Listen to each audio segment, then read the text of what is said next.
welcome to demo day at Heath House.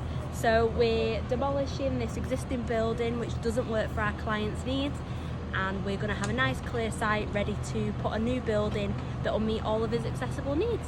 Follow along for the demo. What is the plan for the entrance to the property? So we're going to do a nice grand entrance to the property because it will be in fitting with the road, but also because it needs to be accessible for a wheelchair accessible car.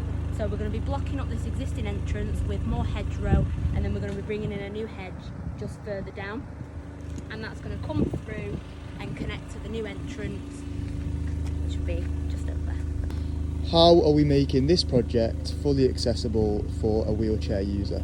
So when you're designing for a wheelchair user, you have to consider the turning circle and level thresholds. So we've been considering that throughout the project, but it's all to do with the individual user. So this wheelchair user has quite a large electronic wheelchair, so it's not the usual 1.5 turning circle, it's a 2 metre turning circle.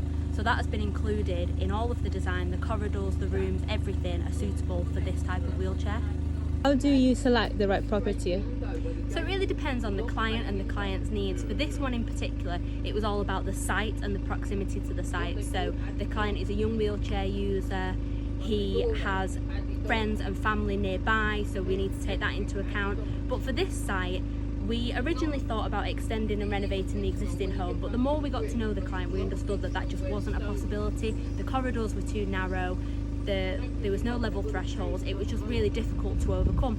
And for a very similar cost, we can do a new build, so we decided, let's give him the property of his dreams within a new build, hence why we're demolishing today.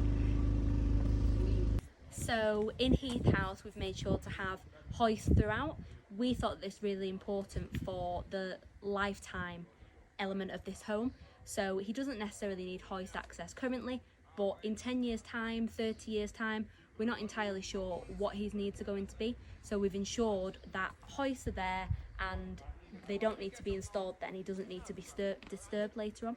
So because the project is in a residential area, is there like any time frame that needs to be considered for construction? Yeah, so we try and keep demolition and all construction within sociable hours. So generally we don't go outside the times of 8 AM till 6 PM. And what we also try to do is we go around and tell all the neighbours. So I personally have knocked on to the neighbours and told them that there will be a demolition, and so has the client, just to make sure that everyone is happy. This is going to be our client's lifetime home, so we don't want to upset neighbours, we want to become a part of the community, so we've made sure that everyone is aware.